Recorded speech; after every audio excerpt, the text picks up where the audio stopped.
యేసు రక్తమే జయం పరిచర్య ప్రైజ్ ద లార్డ్. ఫిబ్రవరి 18వ తేదీ 2024.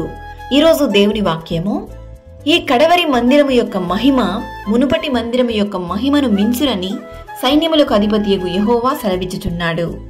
ఈ స్థలమందు నేను సమాధానము నిలుపననుగ్రహించెదను. ఇదే సైన్యములకు అధిపతియగు యెహోవా వాక్కు.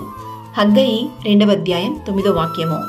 అవును క్రీస్తునందు ప్రియులారా, ఈ పరిశుద్ధ దినము మునుపటి మందిరము యొక్క మహిమను మించునని దేవుడు ఈ దినాన నీకు వాగ్దానం చేస్తున్నాడు. ఆయన ఈ దినాన నీకు ఈ స్థలమందు సమాధానము అనుగ్రహించును. మిమ్మను శోధించుటకు మీకు కలుగుచున్న అగ్ని వంటి మహాశ్రమను గూర్చి దిగులు చెందకండి. మహాశక్తివంతుడైన దేవుడు, సమాధానకర్తయగు దేవుడు మీకు తోడు నీడగా ఉండగా భయపడకండి. ఈ దినాన దేవుని మహిమను మీరు చూతురు. దేవుడి వాగ్దానమును మనందరి జీవితంలో నెరవేర్చునుగాక. ఆమేన్. God bless you.